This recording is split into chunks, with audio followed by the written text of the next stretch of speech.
I witnessed, recorded, and produced these videotapes of the Washington, D.C. hearing. Their authenticity is above question. This is produced as part of the ongoing work on the website, thewaythetruthandthelife.net. This is a hearing about the government licensing the electrocution of people to cause grand mal seizures. Think of the millions of dollars, taxpayers' money, spent to pay psychiatrists and their supporters and for the worldwide travel in putting this conference together, while the victims and opponents had to pay their own way. And your name is?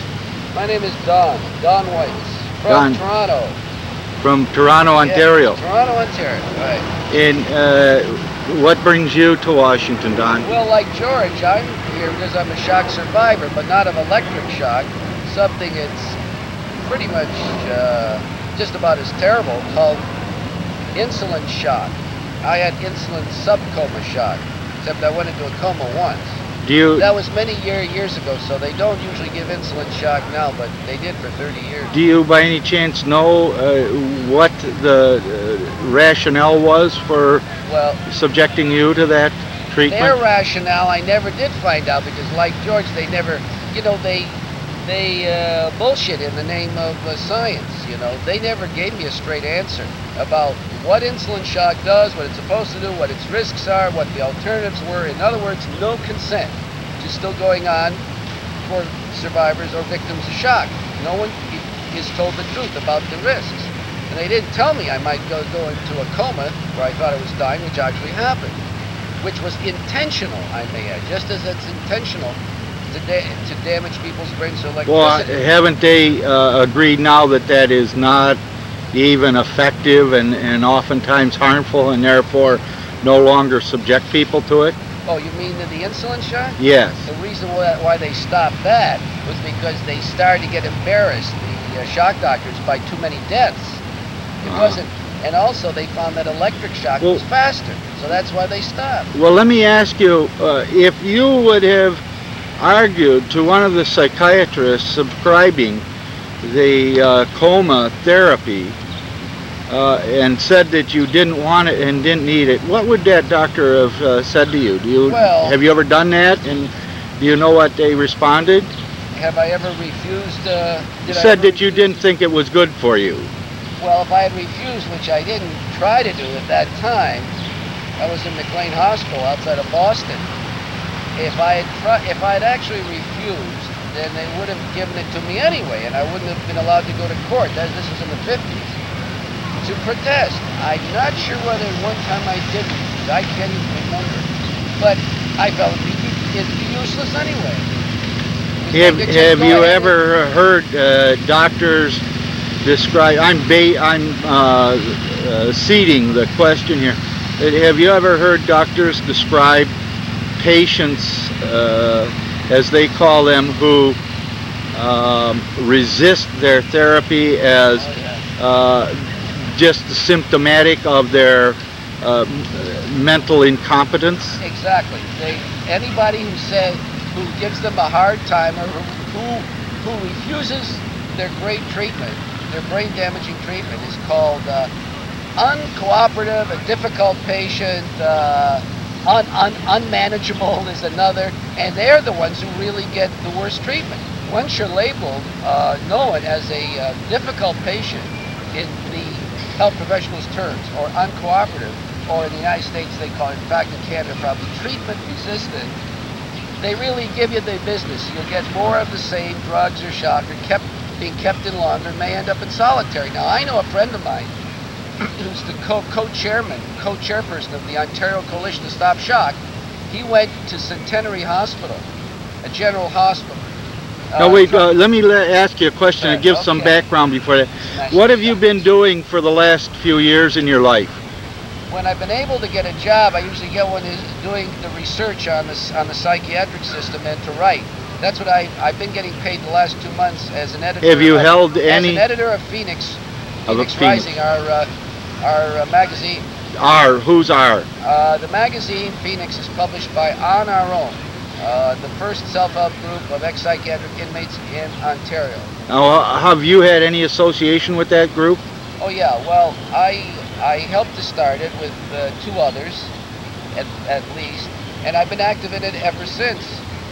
My activities now are confined to the magazine, the editorial collective. And this is where your friend that you were speaking of, that you know your friend from? No, I met him in this new group I'm a part of too, called the Ontario Coalition to Stop Shock, which was inspired by the work of the Coalition to Stop Shock in Berkeley, right, which helped stop shock for a while. How did they help stop shock? No, I'm saying the coalition in Berkeley. Yeah, I just wondered, you said they helped stop shock for a while.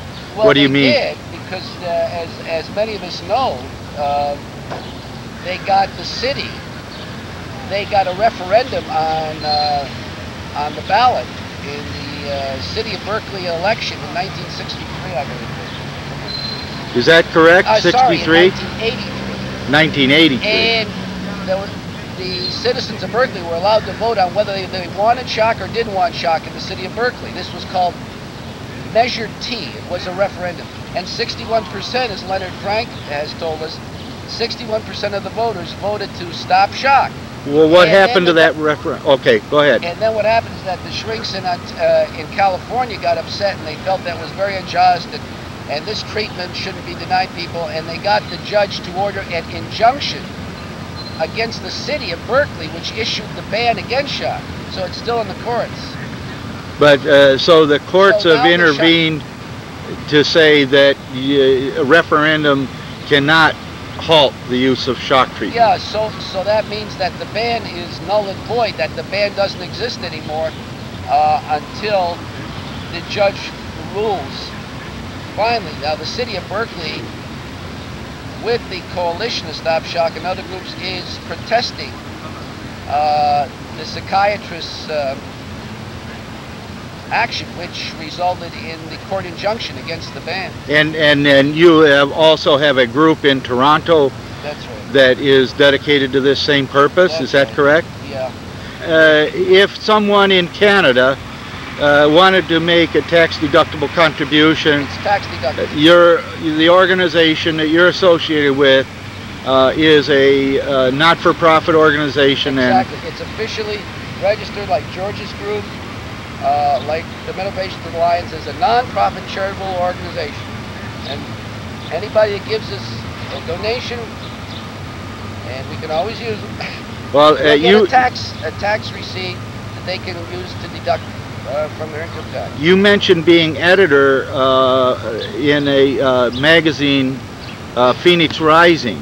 Yeah. If someone wanted to subscribe to that, where would they write Here to? it is. Here's a copy of the current issue, which deals with women and Now, psychiatry. is the address on the front of that No. that I could get a close-up The of? Is it address anywhere on the inside? back. Wait a minute. The address is right here. You can get a close-up Would you of this. bring it you can close get to a the camera, close-up. please?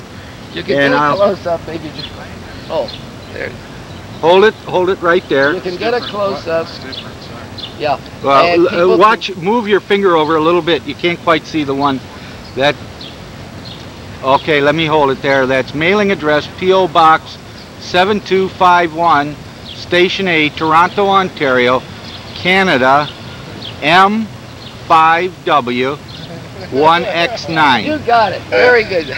All right, and how often do you publish? We try to get our magazine out 4 times a year, but we have really a small staff and volunteers. So, but we get it out about 4 times. And the next issue is a really important one on the impact of the Canadian Charter of Rights and Freedoms, which is like the Constitution Now, in the United States. It's part of our Bill of Rights. The Charter is our Bill of Rights. And this issue coming out in July, that's July of this year of '85, will deal with the impact on the rights of people in psychiatric institutions in Canada. And very, very important. And we've got some articles written by leftist type of lawyers, or lawyers who feel strongly about the lack of rights. We have articles written by some of When you say leftist, do you mean that this is a political group? It is associated with the Communist Party or something like that? No, it's not. What did you mean by the use of the word leftist? Well, people who are not in favor of the traditional or right-wing type of political activity that's going on.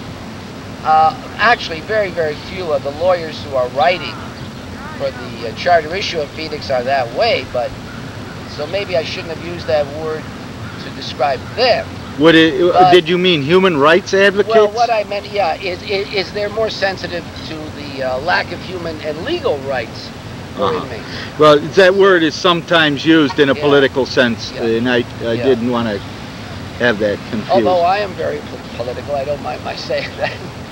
Well, obviously you've spent enough time and energy to come to this conference in Washington. I'd like to thank both of you. One electroshock treatment can equal the energy of 3 pistol shots to the head. Dr. Rose accepted 2 pieces of literature for reference. I would hope you might make copies available for the panel. We're talking about having a police factor information on the device and what we're using. And the one copy is the Thymatron, the brochure on a single sheet handout on the Thymatron pulse ECT device. And in there it shows the physical characteristics. I also included a current Winchester ammunition catalog because it shows the energy with which the bullets have. But running this machine at its maximum brings 201 joules of energy. That is 148 foot-pounds. If you're interested in actually understanding, like the truth in lending and what they're talking about, 1 joule is 0.07376 foot-pounds. But what this means is this device, when operated at its maximum capacity, will lift a 1 pound weight 148.7 feet. The energy contained in that is equivalent to 3 25 caliber pistol slugs. Now that is just pure factual data. To give that lifting of 1 pound energy equivalence in informed consent, how could you not do that? And if you're going to give a procedure, the total energy and the total time are the physical parameters that characterize the device. How could you not include that information? And if a doctor prescribes a drug, he has to record the prescription. Why isn't the total time and the total energy recorded? This has been an experimental hazardous device for years now. Why hasn't this information been gathered that we could be talking with concrete objective facts rather than subjective opinions of psychiatrists and patients? One electroshock treatment can equal the energy of 3 pistol shots to the head. All right, out with your gun. Out with your gun.